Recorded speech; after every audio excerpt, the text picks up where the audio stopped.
আসসালামু আলাইকুম আরহামতুল্লাহি বরকাত। সম্মানিত ভিউয়ার্স, আজকে আমরা আমাদের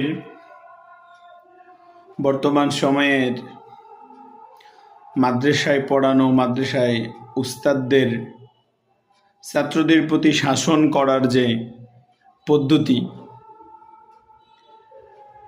এরকম দু একটা পদ্ধতি নিয়ে নিজের মন অথবা উস্তাদদের মুখ থেকে শোনা এমন দু একটা বিষয়ে কথা বলবো, যেটার দ্বারা আমার আগে নিজের এবং পরবর্তী হয়তোবা কোনো শিক্ষকের কাছে যদি আমার এই কথাটা ভালো লাগে, পছন্দ হয়, অথবা এলমের খেদমতে, তালেবে আলেমদের খেদমতে যদি আল্লাহ তাআলা দুই একটা কথা কবুল করে নেন, এই উদ্দেশ্যে কথাগুলো অনলাইনে শেয়ার করা। কারণ বর্তমান সময়ে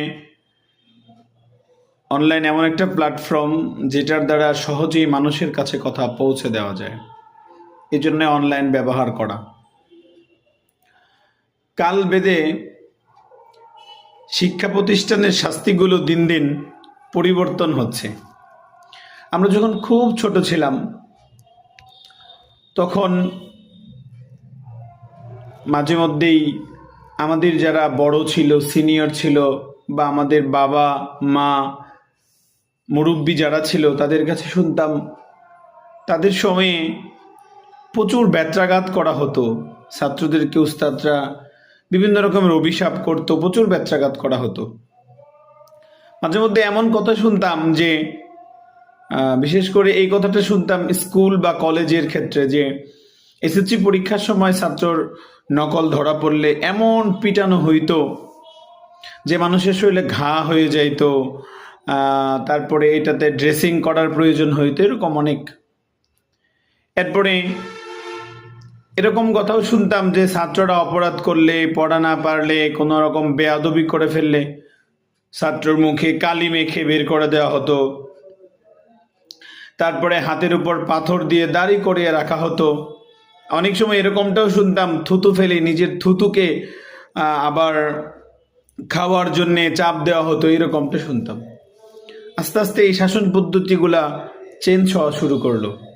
এরপরে আমরা যখন ছিলাম আমাদের সময়ও উস্তাদের মাইর ছিল, তবে আমরা মনে হয় সেই যুগের শেষ দিকে ছিলাম। আমাদের বাবা মারাও বলতো যে, উস্তাদের কাছে গিয়ে বলতো সন্তানকে মানুষের মতো মানুষ করবেন, শুধু জীবনটা আর হাড্ডিগুলো থাকলেই হবে, এরকমটা বলতো। উস্তাদরা আমাদেরকেও শাসন করতেন, কানে ধরে উঠবোস করাতেন, বেঞ্চের উপর দাঁড়া করে রাখতেন, হাঁটু গেড়ে বসিয়ে রাখতেন। এরকম অনেক সময় হইতো যে রোদে সূর্যের দিকে তাকায়া রাখতেন, আমরা তাকিয়ে থাকতাম। এরকম অনেক রকমের শাস্তি দেওয়া হতো।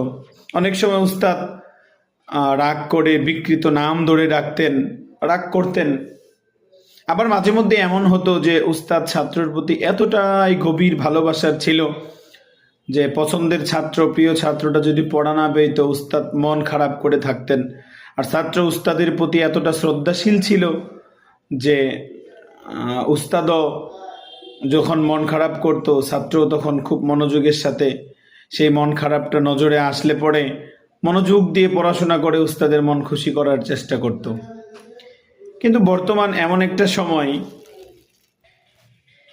যেটা বলতেছিলাম যে বর্তমান এমন একটা সময় চলতেছে যে সময়টা আর সেই সময়ের মতো শাসনের যুগ নেই। আর এই সময় আমরা সেই অতীতকালের, প্রাচীনকালের বা আগের সময়ের শাসন নীতিকে আঁকড়ে ধরে মাঝে মধ্যে নিজের ক্ষতি করে ফেলি, মাঝে মধ্যে প্রতিষ্ঠানের ক্ষতি করে ফেলি, মাঝে মধ্যে হয়তো বা আমার অতিরিক্ত শাসনের জন্যে ছাত্রটা স্কুল বা মাদ্রাসা থেকে ঝরে যায়।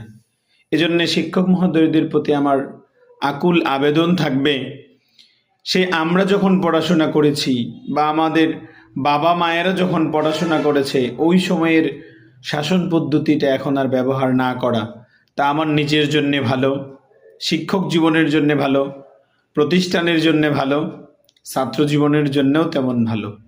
আমার কাছে মনে হয় এখনকার সময়ে ছাত্রদেরকে যে পদ্ধতিতে শাসন করা দরকার সেটা হলো চক্ষু শাসন, রাগান্বিত শাসন, দৈহিক অঙ্গভঙ্গির হ্যাঁ, যে তাকে একটু মাইট দিব এরকম ভাব তৈরি করা, যে একটা মাইট দিব তোমাকে, এরকম একটু দৈহিক অঙ্গি ভঙ্গির মাধ্যমে একটু শাসন করা, কণ্ঠস্বরের শাসন, তাকে একটু ধমক দিয়ে কথা বলা। তবে ধমকের ক্ষেত্রে একটা কথা মনে রাখতে হবে, মাঝে মধ্যে আমরা এই ভুলগুলো করে ফেলি।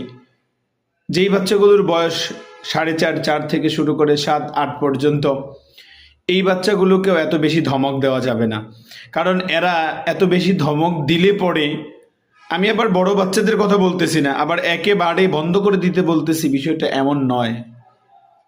কিন্তু এই বাচ্চাগুলোকে আপনি যদি খুব বেশি ধমক দেন, এই বাচ্চাগুলো আপনার প্রতি বিমুখ হয়ে যাবে। এজন্য শিক্ষকদের প্রতি আমার একটা আবেদন থাকবে, ধমক দিলেও খুব কম, বিশেষ করে 4.5 5 থেকে 7.5 7 8 পর্যন্ত এই বয়সের বাচ্চাগুলোর ক্ষেত্রে। এরপরে আমরা আরেকটা পদ্ধতি অবলম্বন করতে পারি, ছাত্রর কোয়ালিটি বুঝে তাকে খুব স্নেহ দিয়ে, ভালোবাসা দিয়ে, অথবা তাকে একটা পুরস্কারের লোভ দেখিয়ে, হ্যাঁ, আমরা একটা শিক্ষা পদ্ধতির মধ্যে তাকে মনোনিবেশ করতে পারি।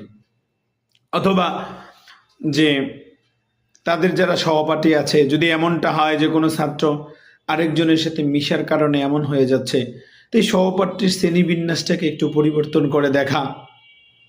আবার এমনটাও হতে পারে যে তাকে পড়াশোনার মধ্যে বেশি সময় কাজ লাগিয়ে রাখা, কারণ মানুষের মস্তিষ্কটা এমন একটা মস্তিষ্ক যেটা কখনো খালি থাকতে চায় না, এটা কোনো না কোনো কাজ নিয়ে ব্যস্তই থাকতে চায়। এই জন্যে যদি এমনটা হয় যে আমি আমার ছাত্রটাকে কোনো কাজের মধ্যে ব্যস্ত রাখবো, সেটা লেখা হোক বা পড়া হোক, অথবা বেশি বাড়ির কাজ দিয়ে রাখলাম। আবার বাড়ির কাজটা এমনটা যেন না হয় যে ছাত্র কোনো রিল্যাক্স পেল না, এমনটাও যেন না হয়। এরপরে তাকে পরীক্ষার রেজাল্ট সম্পর্কে উৎসাহিত করা, দেখো তুমি এইভাবে পড়লে এইভাবে রেজাল্ট করতে পারবে, এইভাবে পড়লে এইভাবে রেজাল্ট করতে পারো, যদি এইভাবে না পড়ো তোমার পরীক্ষাতে রেজাল্ট এইটা হবে, এটা হবে, তুমি যদি রেজাল্ট কম করো মানুষের সামনে তোমার প্রেস্টিজ নষ্ট হবে, ছাত্ররা তোমাকে নিয়ে হাসাহাসি করবে, এরকম কিছু ভয় তাকে দেখানো। ক্লাসের মধ্যে তাকে কিছুক্ষণ দাঁড়া করিয়ে রাখা, এরকম ছোট ছোট কিছু শাস্তি তাকে প্রদান করা। লাগলে ক্লাসের শেষে তাকে 10 মিনিট পরে ছুটি দেওয়া, এই 10 মিনিট তাকে ক্লাসের মধ্যে একটা পড়ার মধ্যে রেখে দেওয়া, একটা হাতের লেখা দিয়ে তাকে বসায় রাখা। হতে পারে সে বুঝতে পারবে যে না, আগামীকালকে যদি আমি আমার ক্লাসের পড়া সময় মতো দিতে না পারি, তাহলে উস্তাদ বা শিক্ষক আমাকে আবার 10 মিনিট লেট করাবে। আমার কাছে মনে হয় এখনকার যে সময়, এই সময়ের মধ্যে এই পদ্ধতিগুলো ব্যবহার করে অন্তত নুরানি নাজেরা, নার্সারি শ্রেণী থেকে 3য় শ্রেণী পর্যন্ত বা 4র্থ শ্রেণী পর্যন্ত, এই বাচ্চাগুলোর জন্যে এর চেয়ে বেশি পদ্ধতি গ্রহণ করলে শিক্ষকেরও ক্ষতি হয়, ছাত্ররও ক্ষতি হয়, অনেক সময় ছাত্ররা ঝরে যায়, প্রতিষ্ঠানেরও ক্ষতি হয়। এজন্য আল্লাহ পাক রব্বুল আলামিন আমরা যারা শিক্ষক আছি আমাদেরকে এই কথাগুলোর উপর আমল করার তৌফিক দান করুন। আপনিও মানতে পারেন, যদি এই কথাগুলো আপনার বিবেক সাড়া দেয়, নাড়া দেয় যে না ভালো, তাহলে মানবেন। আল্লাহ তাআলা আমাদের আমল করার তৌফিক দান করুন, আমিন। আসসালামু আলাইকুম ওয়া রাহমাতুল্লাহি ওয়া বারাকাতুহু।